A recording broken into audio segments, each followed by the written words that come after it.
Ça, c'est l'hiver. Chez nous, dans les Alpes, en Haute-Savoie. On a eu de la chance. Cette année, il a pas mal neigé. Mais à vrai dire, on n'en a pas vraiment profité.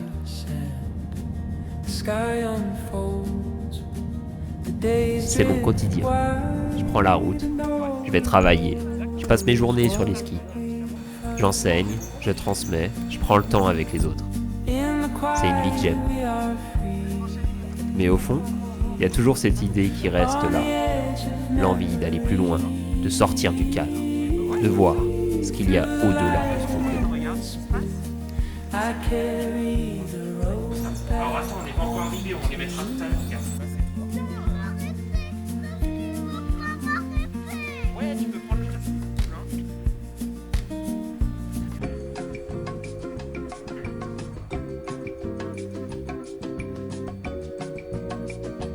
Alors moi, je suis moniteur de ski à Flaine. Toute la saison, je fais du ski avec des gens, des enfants, je les accompagne.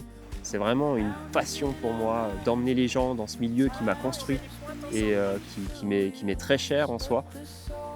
Et c'est super de pouvoir faire du ski tous les jours, mais en vérité, on ne skie pas vraiment pour nous durant la saison. On fait énormément de chasse-neige, énormément d'accompagnement, et au final, au lieu de prendre du niveau alors qu'on skie tous les jours, on en perd. Depuis tout petit, en fait, je rêvais de pouvoir faire des aventures, des expéditions, pouvoir partir loin dans d'autres pays et découvrir des endroits où c'est que jamais personne n'est allé. Et partir faire cette expédition au Kyrgyzstan, c'était un petit peu comme se lancer dans cette aventure que j'ai rêvé un petit peu toute ma vie. Et donc, c'était vraiment le premier pas vers ce monde en fait qui m'a toujours attiré. C'est un pays qui est encore vraiment préservé, où c'est qu'il y a des montagnes qui sont encore sauvages. Il y en a qui n'ont jamais été skiées, il y en a qui n'ont jamais été gravies certainement. Et donc, pouvoir arriver dans un lieu qui soit aussi pur et préservé, c'était vraiment le rêve absolu. Anthony, c'est mon collègue. On travaille ensemble, on skie ensemble. Et surtout, c'est quelqu'un à qui tu peux parler d'un projet un petit peu fou et qui va te répondre oui, sans trop te poser de questions. Quand je lui ai parlé du Kyrgyzstan, il a tout de suite dit oui. La réalité, c'est que pendant la saison, on skie tous les jours. Mais en vérité, on passe notre temps à faire du chasse-neige, à encadrer, à transmettre. Alors non, on n'était pas vraiment prêts pour ce genre d'aventure. Pas d'acclimatation, pas d'entraînement, et on est loin d'être les meilleurs skieurs du monde. Et c'est peut-être justement pour ça qu'on y est allé.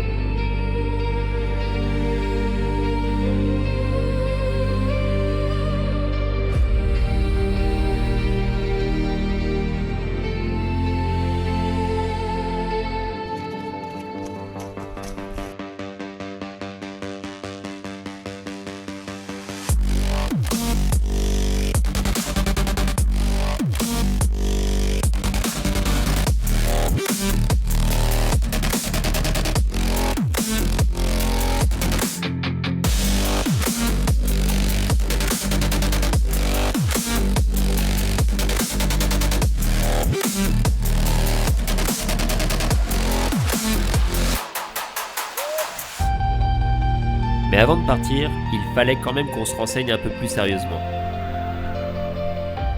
Comment on s'est renseigné pour l'itinéraire? En cherchant un peu des liens, des numéros de guides sur internet. On a été à la bibliothèque de l'ENSA. On a quand même à ce niveau-là pas mal pataugé dans la semoule parce qu'avant de trouver des vraies informations, c'est quand même très compliqué. Ouais, ça on peut le dire. Bon, on va où du coup, Anto, là? Trace-moi la ligne. Là on fait le tour, voilà. On va faire le tour du lac.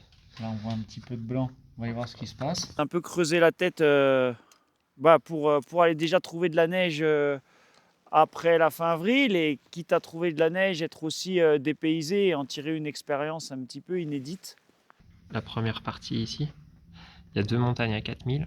Et puis après redescendre, côté Caracol, aller chercher les montagnes par là, voir si c'est possible d'y aller au mois de mai. Et si jamais, si les routes sont ouvertes, aller venir faire le tour des massifs montagneux. Et après, retour à la maison.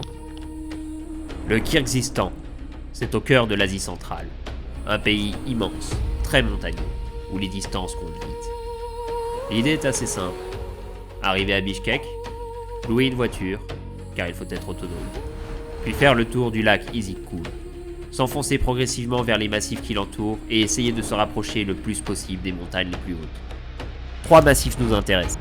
Le sud de Tchonkemin, le sud de Karakol et enfin le plateau d'Arabel. L'objectif principal serait de rejoindre le pic Karakol, une montagne à 5200 mètres d'altitude, et la descendre pour la première fois en ski. Alors, ski, les chaussures. Qu'est-ce qu'on peut mettre? Les règles du stage, il faut les garder. On avait énormément de matériel, c'était des gros sacs, on avait 2 paires de skis, on avait tout le matos d'Alpi, on avait pris des lyophilisés pour une dizaine de jours si on devait partir dans des endroits reculés et rester là-bas en campement. Donc le but c'était vraiment de partir en tente, donc on devait emmener tout l'essentiel avec nous. Et du coup le problème c'est qu'il fallait embarquer ça dans l'avion, donc on a essayé de faire un gros sac, on sait qu'on a tout regroupé à l'intérieur. Et ça nous a porté un petit peu préjudice une fois au Kyrgyzstan pour le retour. Bon, on est arrivé à l'aéroport, on est pas mal chargé. Là, il y a un gros sac qui fait 18 kg, un petit de 8 kg. Et là, il y a l'énorme sac avec tout le matos de 25 kg. Là, il y a mon petit sac. Et de l'autre côté, j'ai encore un grand sac de combien, 15 kg, 14 kg. Donc voilà. Là, on a 80 kg. Là, on est devant l'aéroport. On attend notre avion. Il devrait décoller dans 3 heures. Et du coup, c'est le grand jour, ça y est, on y va. Allez, let's go pour Kyrgyzstan. Let's go, ouais. On va voir ce que ça donne là-bas. On va essayer de revenir aussi, ce sera bien. Il me dit, c'est bientôt l'heure de partir. C'est bientôt l'heure de partir. On a réussi à poser les bagages, les skis, tout ça, le matos d'Alpi, ça n'a pas posé de problème. On nous a fait une fleur. Là, on nous a fait une fleur parce qu'on avait 27 kilos. C'est ça un truc de style, 27 kilos. Donc on est limité à 20 et normalement c'est super cher. Et là, vu qu'on est des clampins de la montagne, ils nous ont laissé passer. On a fait de la peine au guichetier. On a fait de la peine aux gars, ils s'est dit ils sont vraiment débiles. Bon, on est dans l'avion. Ouais. Prêt à décoller? Ouais. Là on a des tabourets là. C'est quoi cet avion on a pris? Je suis pas sûr qu'on arrive bien où on veut en fait. L'état de l'avion de İstanbul, j'ai hâte de voir. Değerli misafirlerimiz, uçağa yakıt On a alımı pris le supplément yapılacak. sandwich mais Yerlerinizde oturmanız, kemerlerinizi açık bulundurmanız, sigara Là, regardez. içmeniz, tuvaletleri À côté, il y avait l'avion qui était un peu mieux. telefonlarınızı kapalı muhafaza etmeniz gerekmektedir. un peu plus cher.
Après presque 12 heures d'avion, on arrive au Kyrgyzstan. On ne reste pas longtemps à Bishkek. Très vite, on prend la route. Direction notre première destination, la vallée de Tchonkemin. Pour y arriver, on quitte l'asphalte. Piste après piste, des routes 4x4, des vallées sauvages, des montagnes à perte de vue. Ici, la nature est encore brute, presque intacte. L'objectif est clair. Rejoindre une montagne à plus de 4000 mètres et voir, une fois sur place, ce que le terrain nous laissera faire.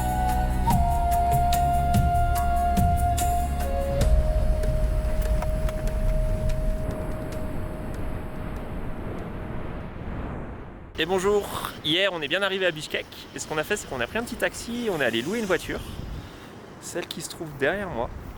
Donc un petit 4x4, franchement 4x4 c'est indispensable ici parce que les routes elles sont déglinguées la plupart du temps. Et puis là on a pris une petite route qui longe derrière les montagnes qu'on voulait faire en ski. Le problème étant c'est que on est arrivé à un point qu'on voit derrière moi où c'est qu'il y a une barrière. Et là-bas c'est interdit d'y aller en 4x4. C'est ce que nous a dit le loueur de voiture. Donc on sait pas trop quoi faire, on n'a pas trop d'essence, on sait pas si on va pas faire demi-tour et on hésiterait à revenir et à quand même y aller. On décide de choisir un véhicule un petit peu tout-terrain parce qu'on a vraiment envie d'aller dans des accès et des chemins qui sont difficiles. Et le gars de la location nous dit « Ok, mais là vous n'avez pas le droit d'aller à cet endroit, cet endroit, cet endroit et cet endroit. » Et le problème c'est que tous les endroits qui nous indiquent où on n'a pas le droit d'aller, c'est les endroits où on veut aller. Et alors pourquoi ces routes étaient interdites? Là on se questionnait vraiment. On s'est dit est-ce que la route est détruite? Et comment est-ce qu'il va savoir qu'on a pris ces routes ou non? Donc on se dit au pire c'est pas grave, on va quand même forcer un petit peu l'accès et puis on ira quand même dans ces endroits. Là on a posé les tentes là. Vous savez qu'on a dormi, c'est trop beau. Il y a des chevaux sauvages, il y a la rivière, il y a trop de choses trop magnifiques. Aujourd'hui du coup c'est journée repos parce qu'on a bien charbonné hier, on est bien fatigué. Donc on va peut-être se faire une petite randonnée quand même pour se mettre en jambes. Demain le programme ça serait de rejoindre quand même un endroit où c'est qu'il y a des montagnes et où c'est qu'on va pouvoir enfin chausser les skis. Le résultat des comptes c'est que là on est au mois de mai et que la neige a quand même bien fondu. Il y a de la neige à partir de 3500 mètres, un truc du style. Donc il faut quand même aller assez haut et pour rejoindre ces montagnes, c'est compliqué. Donc je pense petite rando, plein d'essence, peut-être qu'on prendra un petit peu d'essence avec nous. Et soit on revient là, on file dans le chemin 4x4 malgré le truc et puis on va essayer de se faire le 4000 qu'on avait visé dès le départ. Soit on retourne en arrière puis on va se faire une montagne un petit peu moins haute là-bas qu'on a vue avant de venir, qui sera certainement tout aussi bien, mais voilà. On allait repartir et puis un peu de nulle part, il y a les voisins qui arrivent. Certainement des fermiers du coin, avec leur cheval et leur chien. Ça se voit qu'ils ont un mode de vie très simple, très différent de chez nous. Ici, tout est resté assez préservé. Il n'y a pas vraiment de tourisme là où on est. Alors notre présence les intrigue, sont curieux et surtout très accueillants. Ils proposent à Anto de tester leur cheval. Un moment simple, assez spontané et ça en dit long sur l'endroit où on est. Bon bah salut Anto. Ah tout, t'as oublié les skis. On quitte la grande ville de Bichkek où c'est que c'était surpeuplé et on se retrouve au milieu de nulle part. Des montagnes à perte de vue, le Kazakhstan à notre gauche qui se dessine avec ces immenses collines.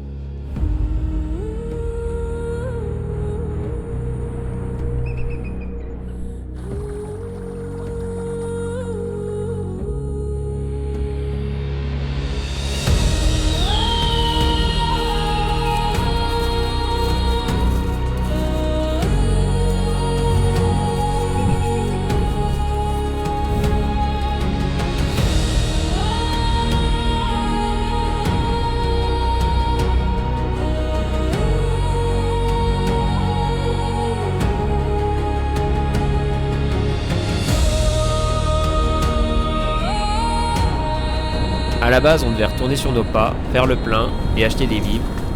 Et puis on s'est rendu compte que la rivière était vraiment haute et qu'on n'allait certainement pas pouvoir la traverser. On s'est donc rabattu sur une autre option. Là, on vient d'arriver dans un petit bout de village avec Anthony. On a ramené des gens en stop et on a vu cette montagne dans le fond là-bas. Elle est super bien dessinée, c'est un beau triangle, il y a 2-3 couloirs qui descendent à droite. Apparemment, il y a un petit chemin 4x4 qui fait l'approche. Les 3 couloirs là qui se dessinent et du coup, il y a moyen d'aller trouver des pentes. Donc cette montagne, ils la font surtout l'été avec les chevaux, tout ça. Et le mec, il nous a dit, il n'a jamais vu personne en ski là-bas. Voilà. Donc c'est possible qu'on puisse faire des premières traces dans les couloirs là-bas. Et, putain, le rêve quoi, le rêve de gosse. Là, on est dans un bled paumé au milieu de nulle part. On sait toujours pas comment elle s'appelle, mais on trouvera. Si, il nous l'a dit. Il a dit le nom de la montagne, merde. J'ai zappé. Bon, bah c'est pas grave, on redemandera en descendant. Si on redescend. Eh bah allez, zag. Bon, là, on est en train de monter jusqu'à la montagne, là. On va où? Bah, on n'a pas bien le choix pour l'instant et on n'a pas encore mis les courtes. On va là-haut. Je sais pas s'il serait chaud, le mec de la location, s'il voyait ce qu'on va faire avec son 4x4. Mais on va bien l'utiliser, en tout cas. Et là, du coup, on va monter la montagne. On va exploiter les 75 balles par jour, je te le dis tout de suite. Bon, là, on fait du vrai 4x4, là. Là, il n'y a, plus de chemin 4x4, là. On fait du Xterra Freeride. Le mec, le local, il a dit... ouais, vous prenez à gauche, il y a des bosses, ça fait 2 grosses bosses, ensuite vous prenez à droite. Je pense que c'est là, mais c'est pas gagné, quoique. En réalité, il n'y a pas vraiment de chemin qui monte au sommet de la montagne. Là, ce qu'on essaie de faire, c'est de se rapprocher le plus possible avec la voiture. Là, on est monté avec le 4x4, il y a la ville en dessous. Regardez comme on est loin. Tout en 4x4. Waouh. Et nous, on va dans la montagne, là-haut, derrière la butte. Alors, faut qu'on trouve un chemin là pour y aller. Là, c'est l'aventure. On s'est bien rendu compte qu'il n'y avait pas vraiment d'accès pour cette montagne.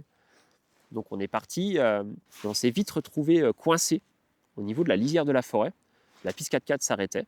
Et avec le drone, du coup, on a pu regarder un petit peu s'il y avait un autre accès, un autre chemin pour pouvoir traverser. Et on a vu un petit hameau, certainement de bergers ou quelque chose comme ça. On s'est dit, ah, trop bien, on va pouvoir faire le tour de la montagne et accéder par l'autre côté. Bon, il y a Anto qui va essayer de passer le passage là.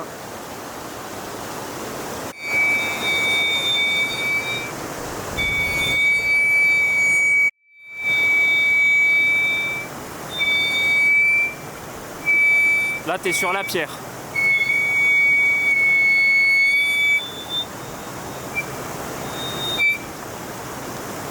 Là, tu l'as passé, la pierre.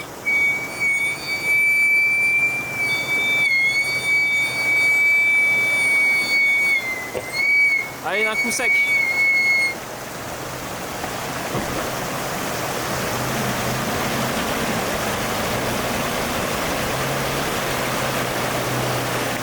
Et puis on traverse ce ruisseau, on fait encore quelques centaines de mètres derrière et on se retrouve dans la forêt au milieu de nulle part. Et là, ça passait plus, quoi. Les branches frottaient le 4x4. On s'est dit, on va se faire dégommer par l'agence de location. Donc, obligé de faire une grande marche arrière, faire demi-tour. Bon, bah, ça passait pas de l'autre côté. Obligé de revenir là.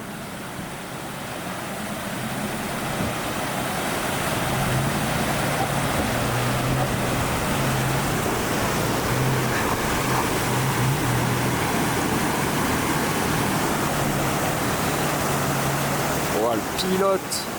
Oh, bien joué. On voit pas, hein, mais c'est vraiment infâme. Hein. Et puis on a décidé du coup de faire ce camp de base au pied de la forêt et on s'est dit bah, le lendemain, ce qu'on fera, c'est qu'on partira d'ici. Il y avait un bout de sentier qui se dessinait et tant pis, on va marcher jusqu'à la montagne. Tant pis si on met 2 jours, tant pis si on met 3 jours, mais on essaiera de rejoindre cette montagne.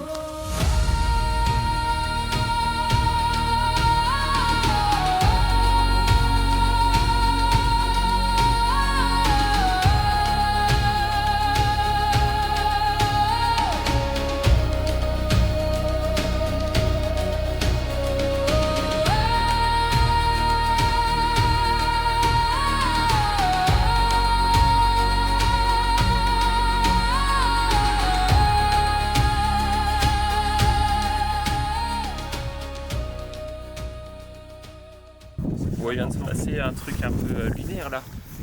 La nuit se passe, on sort les affaires, et là, il y a un mec qui débarque au milieu de nulle part, un gars à cheval, qui s'arrête vers nous. On n'arrive pas à savoir s'il est content de nous voir ou pas. On regarde le 4x4 et on s'apprête à partir. Donc on voit un ranger, le maître des lieux, un fermier. Et il nous regarde un petit peu bizarre sans dire un mot. Et il nous fait un signe de la main, et il commence à sortir son portable, et on se dit, waouh, qu'est-ce qu'il va nous dire ? Alors on s'attend à un mec un peu curieux, et là il nous montre son badge. En fait c'était un gardien de parc le gars, apparemment.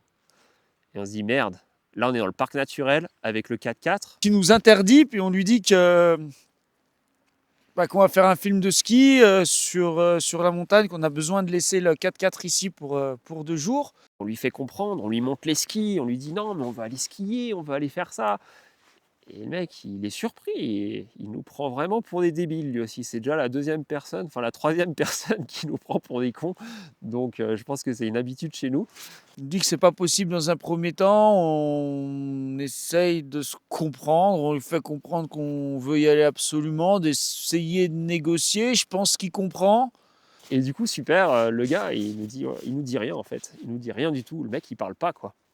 On a pris une marrant. amende de 6 €, putain. On a pris 6 € d'amende. Mais il était en cheval, le mec. C'était Walker Texas Ranger. Donc trop bien. En fait, l'amende là-bas, c'est 6 €. Donc c'est génial, quoi. J'ai jamais eu une amende aussi peu chère. On ne sait pas si c'est un gardien de parc, on ne sait pas si c'est un policier, on ne sait pas s'il est dans la légalité de nous demander de l'argent, mais enfin bref, qu'est-ce que la légalité au Kyrgyzstan? On n'en sait rien déjà, et puis il nous demande 6 € chacun, alors on lui donne, hein. On lui donne, on rigole, et puis on va faire la montagne qu'on souhaite, quoi. Et du coup, là, on va décoller. Regardez la gueule des sacs. Regarde la gueule du sac, là, putain.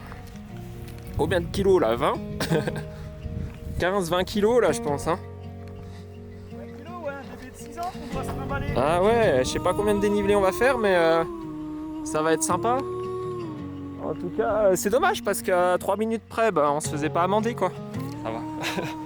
J'ai l'habitude de me prendre des amendes, mais celle-là, elle me dérange pas trop. Celle-là, c'est pas la pire que j'ai eue. C'est pas comme en Norvège, là. Eh ben allez, on va essayer de porter tout ça au sommet de la montagne. Aïe, aïe, aïe, aïe, aïe. Bon, on va faire en trek. On va partir 2 jours à la base. Le but, c'est de faire l'approche, de poser la tente au pied de la face. Et après, de monter la face le lendemain avec des sacs un petit peu plus légers. Donc, on a tout le pactage. Bon, ça y est, on est parti. On a des sacs énormissimes là. Et on doit rejoindre la neige. Un enfant de 6 ans, Le sommet de la montagne. De quoi? C'est un enfant de 6 ans sur le dos. Ouais. Il a plus de 10 ans.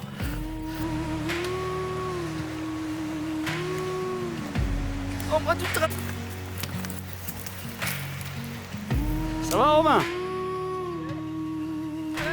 On commence à monter dans la forêt en suivant un semblant de sentier, mais très vite, il disparaît. On se retrouve dans l'île de la rivière, sans itinéraire, sans vraie trace. Faut franchir des arbres, des blocs. On avance comme on peut, avec des sacs super lourds. Physiquement, c'est vraiment dur. Bon là c'est la merde. On essaie de faire notre chemin. Dans l'île de la rivière, il n'y a pas de passage, il n'y a pas de chemin, il n'y a rien. Bon après c'est ce qu'on est venu chercher en même temps. Au bout de quelques centaines de mètres, le chemin il disparaît. Il n'y a plus rien du tout. Et là on se dit mince, là ça va être galère parce qu'il a commencé à y avoir des ruisseaux, il y a le lit du torrent, on doit remonter. Et on galère parce que les sacs ils sont super lourds. Donc là on essaie de se frayer un chemin dans les branches. Il y a des troncs d'arbres de partout qui sont tombés avec certainement les avalanches ou peut-être des coupes de bois qu'il y a eu à l'époque. Et tant bien que mal, on arrive à sortir de ce pétrin, on décide d'escalader un petit peu un mur d'herbe sur le côté. Bon, on est monté ici. Chaud, hein?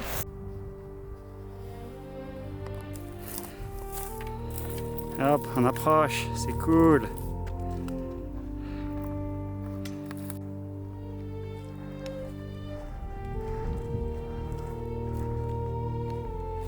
Je suis même pas un pet. Il montait en courant il y a à peine 5 secondes. On monte le chemin pour le Kazakolchou en fait. Et puis je fais une petite pause, je sors le sac et puis j'avais pas mis vraiment mes chaussures très correctement. Je me rends compte qu'il m'en manque une. Bon là on a un coup de pas de chance dans la montée. Là c'était un petit peu casse-gueule la montée tout ça et on a perdu une chaussure de ski. Du coup c'est un petit peu galère parce qu'on va devoir... Anto il va redescendre voir s'il y a la chaussure. Et puis on va voir ce qu'on peut faire, ouais. Là on avait les sacs, il n'y a plus rien. Du coup qu'est-ce qu'on fait Anto, toi tu descends, tu regardes si elle est en bas. Et si elle y est pas, on remonte. Tu remontes et après on redescend ou on remonte à voir. Donne-moi de la corde. J'ai du mal à y croire. J'ai surtout pas envie d'y croire que j'ai laissé une chaussure sur le chemin. Donc là le truc c'est qu'il va redescendre une partie du chemin, il va aller voir si elle est dans les 100 derniers mètres de dénivelé. Donc j'espère qu'il va revenir et qu'il a sa chaussure pour qu'on puisse faire cette belle montagne tous les deux. Donc moi je vais me taper une petite sieste en attendant. Comme ça, quand il revient, moi je suis tout frais.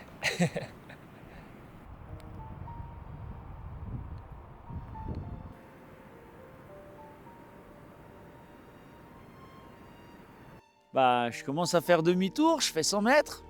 Je pose le sac, je pose le gros sac, hein, je fais 100 mètres, je fais 200 mètres. Il n'y a pas la chaussure. Puis on n'a pas de réseau.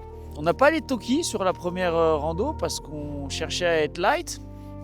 Donc je dis à Romain que là il y a la nuit qui arrive. Je suis obligé de faire demi-tour. Bon, Anthony vient de revenir, là il n'y a pas de chaussures.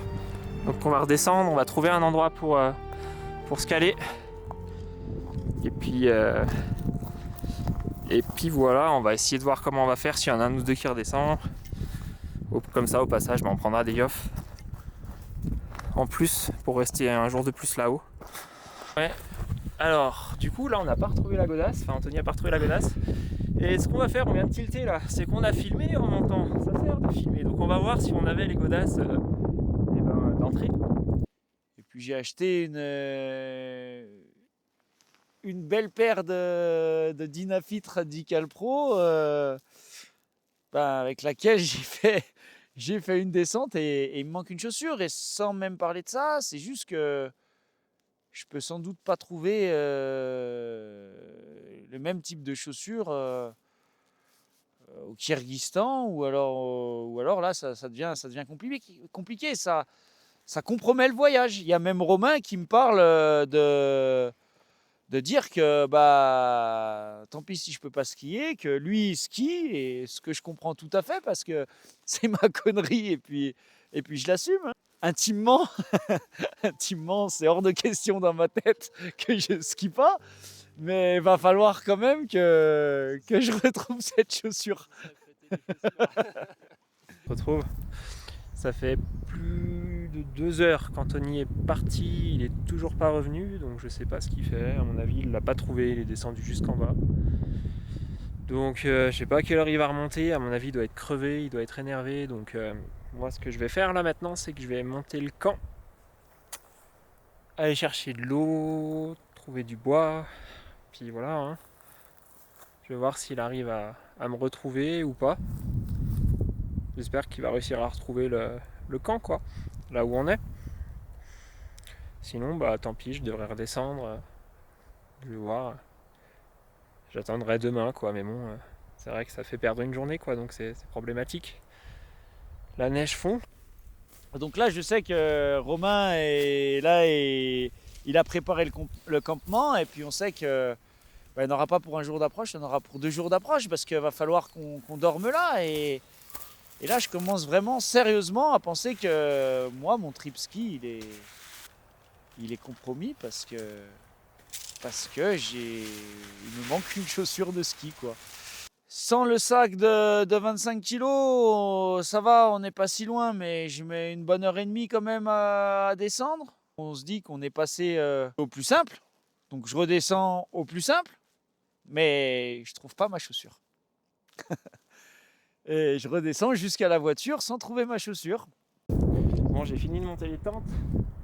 Maintenant, je vais faire les matelas et puis après, je vais aller chercher de l'eau. L'eau, c'est super important, mais elle est super loin et c'est super escarpé pour y aller. Dommage, il n'y a pas de source à côté là. Bon, tant pis. Bon, c'est encore moi. Là, il n'y a toujours pas d'Anthony, c'est 18h42. Donc je commence un peu à m'inquiéter parce que la nuit va bientôt tomber. Là, dans 1 heure de temps, il va faire noir. Enfin, 1h30, je crois. Ouais. J'ai eu le temps de monter les campements, de ramener le matos, les skis, tout ça. Donc voilà, je sais pas ce qu'il fait. J'espère qu'il va pas monter de nuit, qu'il va pas rester bloqué dans la forêt. Parce que le problème, c'est qu'il a pas sa frontale. Sa frontale, elle est dans le sac derrière, je crois. Donc il aura juste son portable pour s'éclairer. Donc vu le chemin qu'on a pris tout à l'heure, c'est un petit peu dangereux. J'espère que il va réussir à me rejoindre. J'espère qu'il n'a pas pris un autre chemin, qu'il s'est pas perdu. Parce que c'est bien possible aussi. Donc je remonte, j'ai les repères, j'essaye d'emprunter un chemin différent pour monter. Et là je vois du orange dans la forêt, c'est l'orange de mon élastique de la chaussure. Et là je retrouve cette chaussure. Et je pleure comme un gosse. Et je crois que c'est peut-être un des meilleurs moments depuis un paquet de temps, parce que je me dis que finalement je vais faire du ski durant ces 3 semaines au Kyrgyzstan malgré tout. Oh, un revenant Alors, tu l'as? T'as trouvé ta godasse? On va skier ou bien? Ah, je la vois. On va skier. Ah, il y a un bon coup, putain. Ah, regarde ça, c'est grâce à ça. C'est quoi? Ah, la pierre. Tu l'avais pas pris tout à l'heure, la pierre. Hein? T'avais pas pris la pierre tout à l'heure, c'est pour ça que tu l'as perdue. Regarde comme il est soulagé. Ce qu'on voit pas, c'est le stress qu'il en avait tout à l'heure Je là. suis comme ça. Il était prêt à couper tous les arbres de la forêt. Je t'avais dit qu'il fallait pas stresser, que tu vas la retrouver. Bon, du coup, tout est bien qui finit bien. Là, c'est l'heure du repas. On a nos petites tentes, nos lyophilisés. Et le coucher de soleil.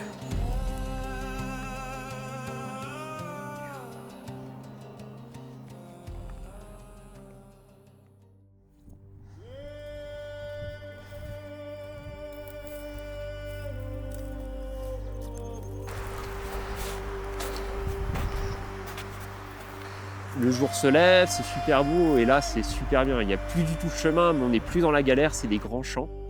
Donc on monte et on se rapproche de cette montagne qui commence à se dessiner de plus en plus près. Et on décide de monter le campement pour le soir et d'aller se tenter cette montagne un petit peu au coucher de soleil pour profiter des derniers rayons et pouvoir faire notre première montagne en ski au Kyrgyzstan avec le coucher de soleil. Ça va, mon Romain? C'est tellement chaud. Quelques petits névés par ici. Ce qui est bien, c'est qu'on a pu poser nos gros sacs de 20 kg et prendre juste les petits sacs qu'on avait pris en complément. Donc ça nous fait du bien de nous alléger, mais là on commence à tomber dans des altitudes au-dessus de 3000 mètres. Et moi qui n'étais pas du tout préparé et un peu fatigué, j'ai vraiment galéré, j'ai vraiment senti l'altitude. Donc l'acclimatation a été un petit peu difficile à ce moment-là. Je me suis rendu compte que la préparation c'est quand même important dans une expédition. Et on monte du coup cette montagne, là ça commence à être galère, il y a des pierriers, tout ça, c'est interminable. Franchement c'est interminable.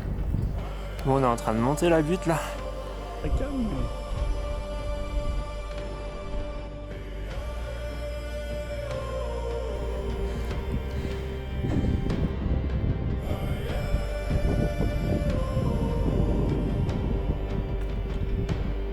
Et on arrive au sommet.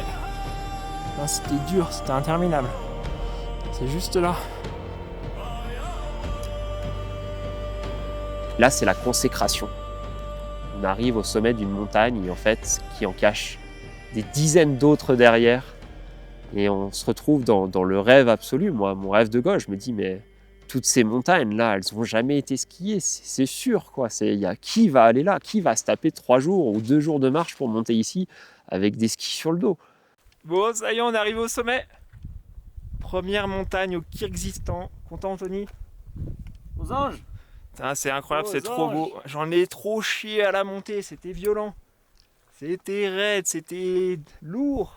Les sacs. Et là, c'est la récompense parce que franchement, après tous ces efforts, et bah, c'est incroyable quoi. Regardez-moi cette vue. Waouh! De l'autre côté, on est arrivé au sommet là. Et regardez ce qu'il y a. Qu'est-ce que c'est que ça là? C'est là-bas qu'on veut aller nous. Mais bon, on a tellement de choses à faire que on va pas pouvoir. Mais alors ça doit être vierge. Il doit jamais y avoir eu personne qui a dû skier ces montagnes là et pouah, le rêve quoi. Faudrait revenir genre un mois plus tôt la prochaine fois et partir 2 semaines dans ces montagnes derrière. Donc on se retrouve là-haut, au milieu de nulle part. Les premières personnes autour de nous, c'est au village en bas et sinon il n'y a rien. Et là, c'est vraiment un sentiment de solitude et de bonheur absolu en soi.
Ce qu'il à faire, c'est que on va descendre la montagne.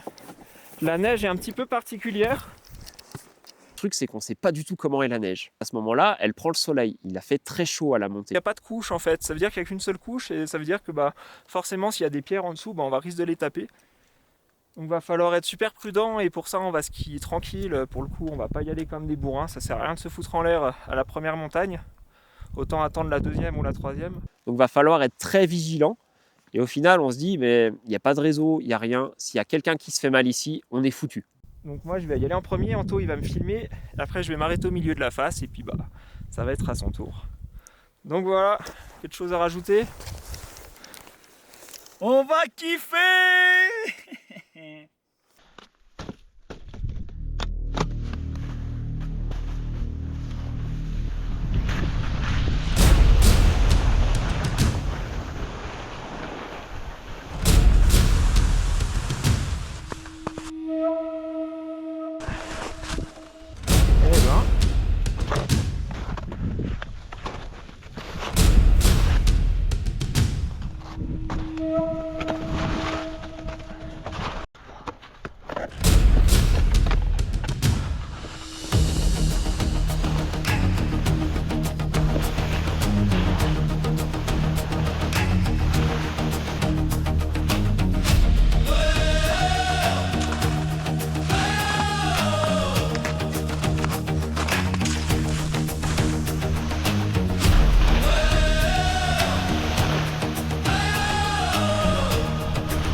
J'y vais tout doucement, il y a des cailloux partout, je sens que la couche est très fragile, chaque virage est dosé, le but c'est pas de se faire mal à la première montagne, et donc je descends un petit peu sur la retenue, mais au moins en sécurité.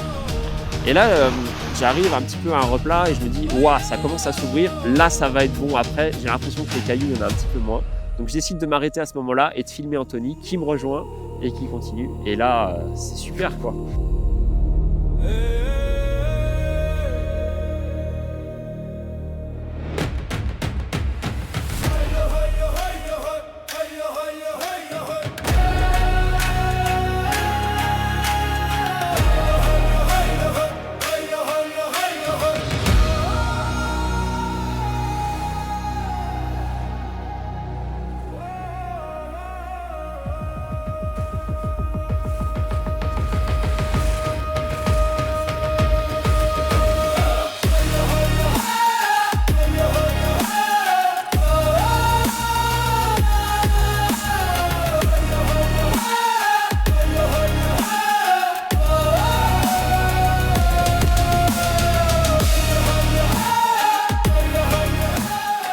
On arrive dans ce passage là, un petit peu à la moitié de la montagne, et là c'est extraordinaire, la neige est super bonne, donc on enchaîne, on peut enchaîner les virages, on peut aller vite, et tout se passe pour le mieux.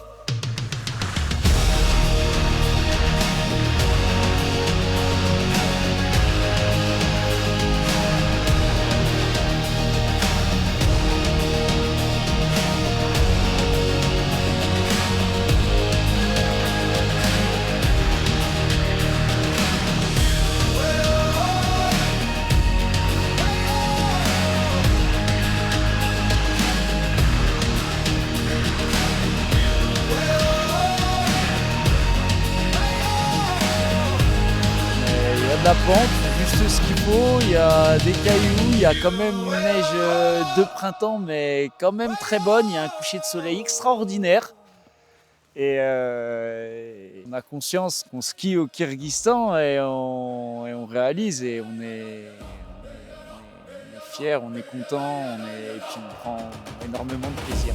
Voilà.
que tu l'as en direct, la tarte?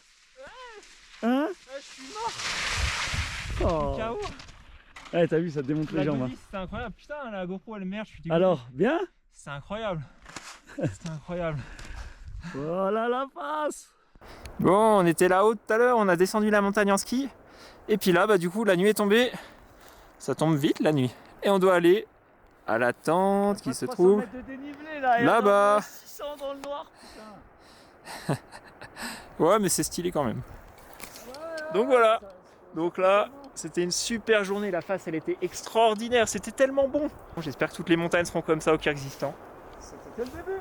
Et puis là, c'est des petites faces encore. Bon, putain, heureusement qu'on y va tranquille parce que franchement, ça tabasse de monter là-haut sans chemin avec des gros sacs.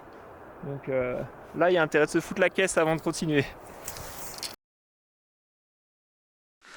Ouais, pareil, je me casse là, il y a des ponts de neige, je suis sur une énorme crevasse, putain je me casse. Allez, j'ai démarré la GoPro l'idée.